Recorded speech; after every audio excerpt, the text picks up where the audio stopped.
world. For example, canyoneering, or skydiving, crochet. What is something that you want to do if you had all the time and money in the world? Vacation leave! Vacation Sleep. All the time. Right. That's so sad. Ladies and gentlemen, welcome to Miss Sleepy 2024. Let's welcome our finalists on stage with a round of applause.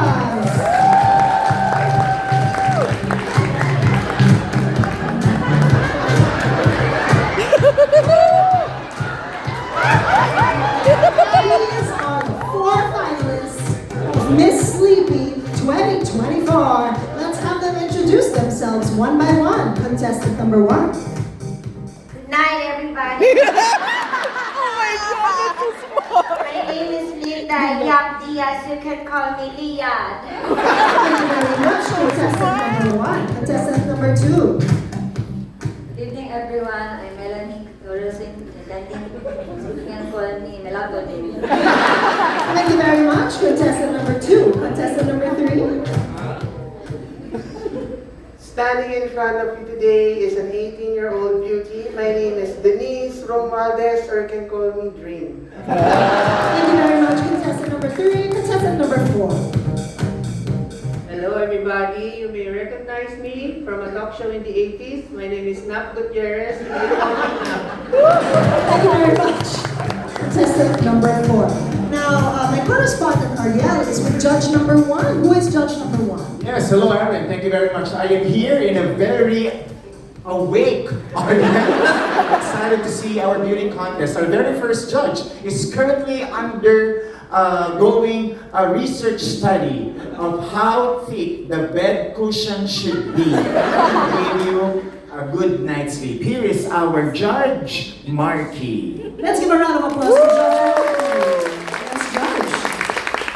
Question: what does it mean to have a good night's sleep? What does it mean for you to have a good night's sleep? Contestant number 1. Thank you very much, Judge, for your thought-provoking question. In order for you to have a good night's sleep, you must actually have several cycles of REM. Wow. Oh. Means that your body has reached optimal rest. So if you would like to know how to achieve this, did you know that Mandawi foam, lots of mattresses from 3 to 12 inches, and you can choose that depending on your budget. Even if I noticed that the factory of Mandawi foam is actually in Mactan. So when you find yourself on the online sale where they have 20% off every 4 months, you say to yourself, how can I achieve proper REM? Just say to yourself, we can't be friends, but I'd like to just pretend. With your paper and pens. They also sell stationery.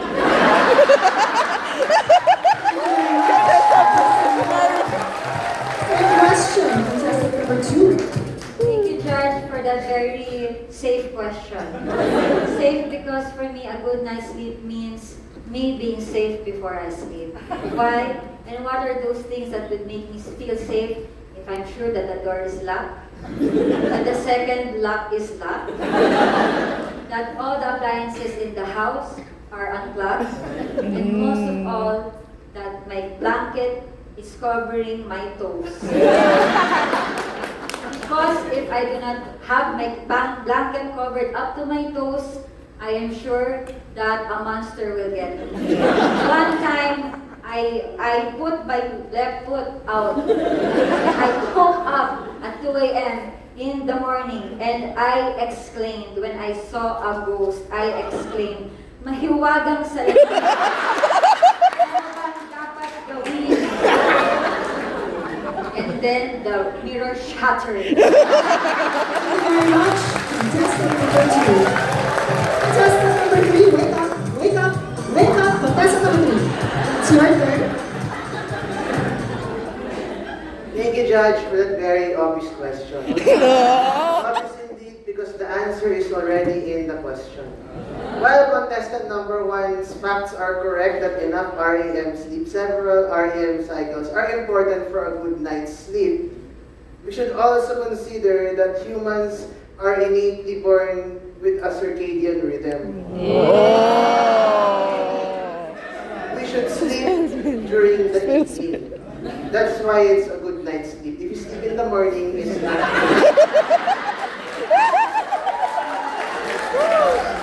A French trekker and canyoneer named Francois Morissette actually tested this theory and subjected himself into staying inside a cave where he does not know the flow of time. Even he slept for 18 days, he's still pagod. Because he does not know what time it is, and he probably slept in the morning. So, when you get your good night's sleep, when you sleep at 8 p.m. to 6 a.m. in the next day, you can always tell yourself, you're just a guy who I like and who I like to be. If you like yourself, get yourself a good night's sleep. Contestant number 4, same question. Thank you, Judge, for your question. Being the oldest one here, for me, a good night's sleep is not being able to wake up 3 to 4 times a night doing wee-wee. Because it always gets interrupted. In my age, prostate health.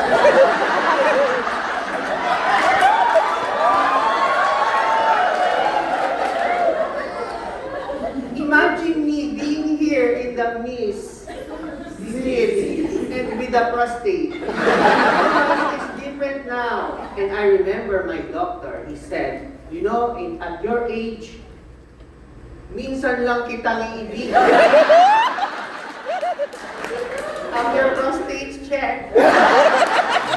Thank you very much, contestant number 4. We will be asking the finalists to please turn around and hold your number up high. You will be voting out one of the finalists. So please put up the number of who you want to vote. Thank you.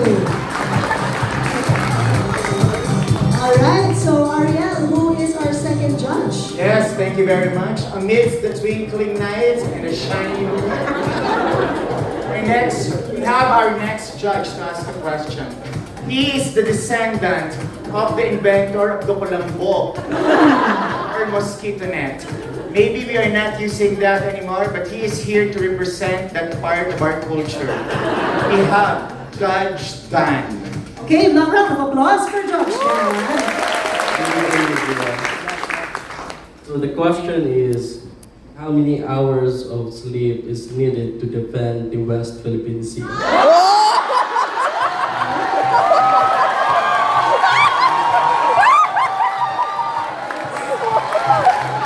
Thank you for that very sleep-related question. Let's begin with contestant number 3. Thank you, Judge, for that wonderful question. First, I would like to thank your descendants for helping combat malaria in the 80s Egyptine mosquito. But now we also thank the inventor of off-lotion. Now, this is a very paradoxical question. Because the soldiers need adequate rest or adequate sleep, but I cannot dictate how many hours. Because in order to defend the West Philippine Sea, we must not sleep.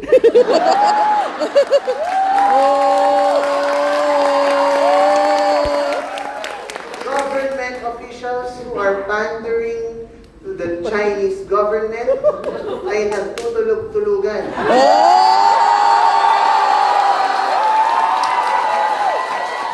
Kaya dapat, in order to defend the West Philippine Sea, gumising tayong lahat. That is our way to defend our sovereignty. If we do not let these officials, I'm not gonna name names, I don't want to die yet, dictate the way we live our lives. See, we already have a spy in Tarlac. Wow. And this is what they always tell that specific spy. I'll keep you, my dirty little secret.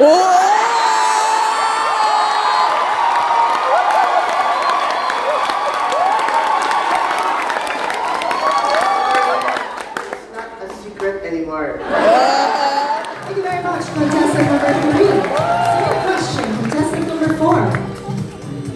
Thank you, Judge, for that question. You know, our soldiers have this method of being light sleepers.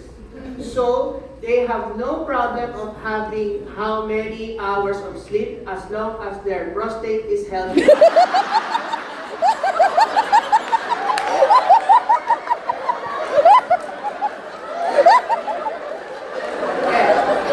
is to ensure them that the short bursts of sleep will be straight. So let my advocacy is to promote prostate exam.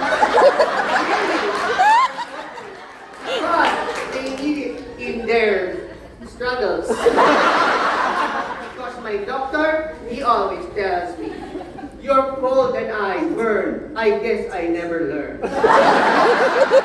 He didn't get a prostate exam. Thank you very much, contestant number 4. Same question, contestant number 1. Wow, Judge, your question got me awake. And while I very much agree with my co-contestants that soldiers are trained to be light sleepers and that we as a nation must actually stay awake in order for us to realize that what is been doing for a race, that what they are doing to us, they actually know what this is. But we know that it is actually symbolic na gumising tayo. Symbolic yon. Kaya, importante po that we are actually of sound mind and body. So, I will answer your question. How many hours of sleep do we need?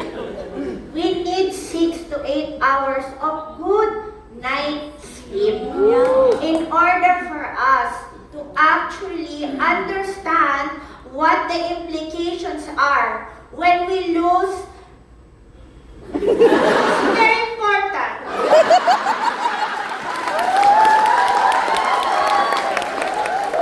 When we lose the West Philippine Sea, because it is actually a rich source of food, and therefore we must not import anymore because we are actually capable of producing our own food, and that is why they are bullying our fishermen.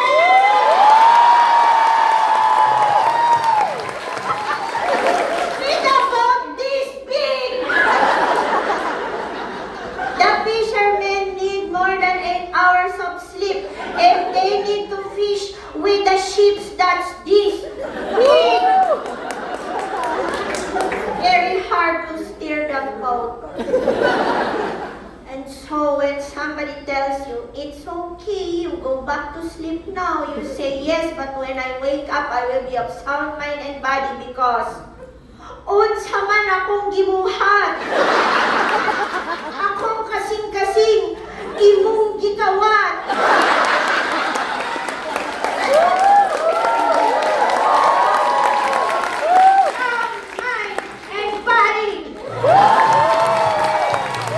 Thank you, contestant number 1. Contestants, please turn around and hold your numbers up. No. Turn around. Okay. All right, so please hold up who you want to vote out.